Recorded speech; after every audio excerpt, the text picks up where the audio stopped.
اعوذ باللہ من الشیطان الرجیم، بسم اللہ الرحمن الرحیم۔ سورۃ الذاریات آیات 31۔ قال ابراہیم علیہ السلام نے پوچھا، فما خطبکم ایھا المرسلون، اے فرشتوں آپ کا کیا معاملہ ہے، تمہارا کیا مقصد ہے؟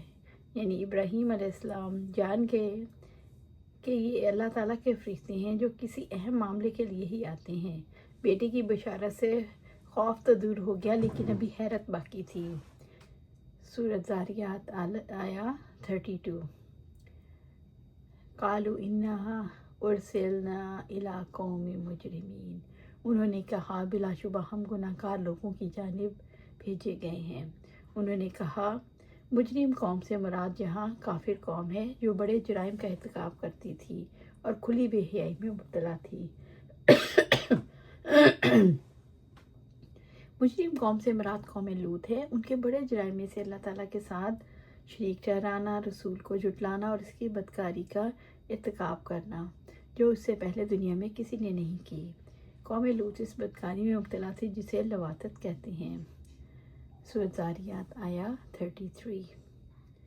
لِنُرْسِلَ عَلَيْهِمْ، تاکہ ہم ان پر پھینکیں۔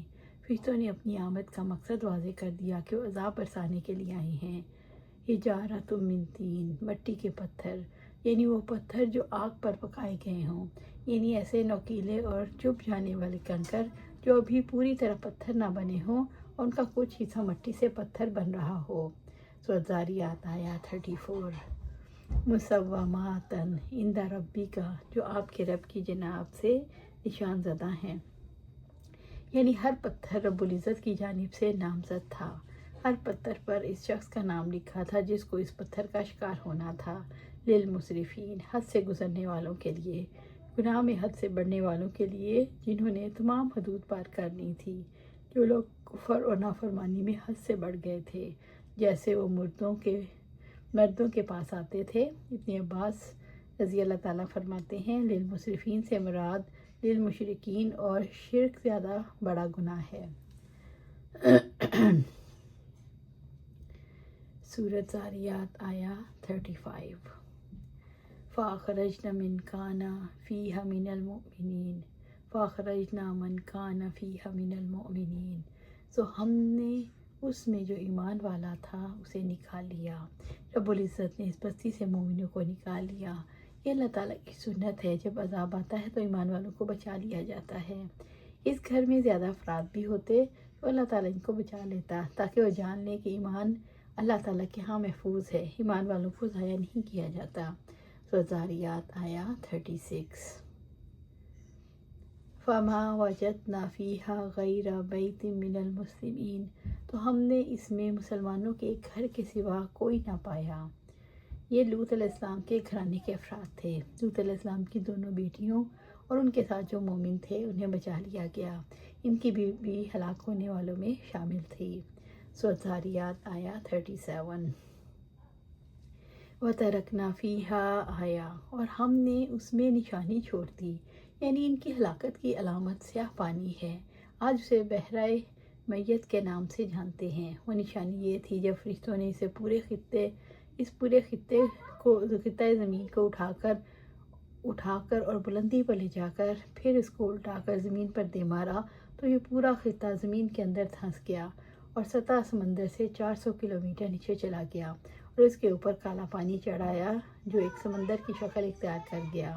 پانی کے اس ذخیرے کو بحر میت یا بحیرہ مردار غرقاب لوطی کہا جاتا ہے۔ اس بحیرہ مردار ڈیڈ سی کا جنوبی علاقہ آج بھی عظیم الشان تباہی کے آثار پیش کر رہا ہے۔ ابراہیم علیہ السلام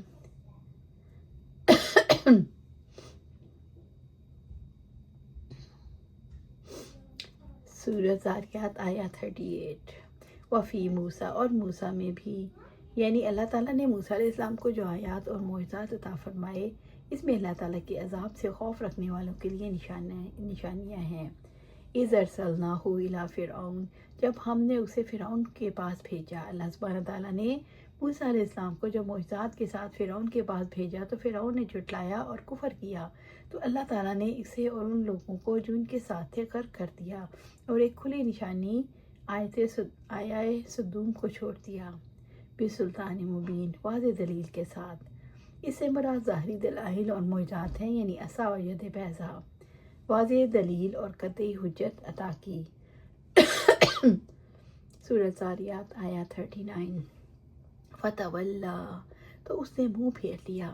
فرعون نے موسیٰ علیہ السلام پر ایمان لانے سے اعراض کیا، بے رکنی ہی، اپنے اقتدار کی وجہ سے۔ اصل میں لفظ رکن کے لفظی معنی گوشہ کے ہیں، اور اس سے مراد ہر وہ چیز ہوتی ہے جس کا آدمی سہارا لے۔ اس کے معنی لاؤ لشکر بھی کیے گئے اور قوت اور بل بوتا بھی۔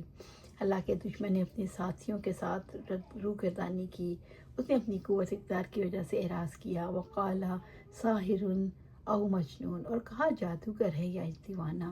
فرعون نے موسیٰ علیہ السلام پر تنقید کرتے ہوئے کہا جادوگر یا دیوانہ، یعنی دو میں سے ایک ضرور ہے، یا تو جادو ہے حق نہیں، نعوذ باللہ، موسیٰ علیہ السلام کی عقل کام نہیں کرتی، وہ مجنون ہے، یعنی جو کچھ وہ کہتا ہے اس کی کسی بات کو نہ مانا جائے۔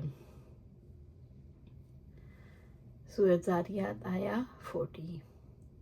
فَأَخَذْنَاهُ وَجُنُودَهُ فَنَبَذْنَاهُمْ فِي الْيَمِّ، چنانچہ ہم نے اسے اور اس کے لشکروں کو پکڑا، پھر ہم نے انہیں سمندر میں پھینک دیا۔ اللہ تعالیٰ نے فرعون اور اس کے لشکروں کو پکڑ لیا اور انہیں سمندر میں غرق کر دیا۔ وَهُوَ مُلِيمٌ، اس حال میں کہ وہ قابل ملامت کرنے والا تھا۔ فرعون قابل ملامت تھا، یعنی وہ سرکش اور حد سے تجاوز کرنے والا، اللہ تعالیٰ کے آگے سرکشی کرنے والا، اس لیے اللہ تعالیٰ نے اسے پکڑ لیا۔ فرعون کے قصے میں ظالموں کے دریا میں غرقابی اور مومنوں کی نجات اللہ تعالیٰ کی قدرت کی علامت ہے۔ اللہ سبحانہ تعالیٰ سے دعا ہے قرآن و سنت پر عمل کرنے کی توفیق دے، اس پر جماعت دے اور جنت الفردوس کے اعلیٰ مقام پر اپنے پاس گھر عطا فرمائے، آمین یا رب العالمین۔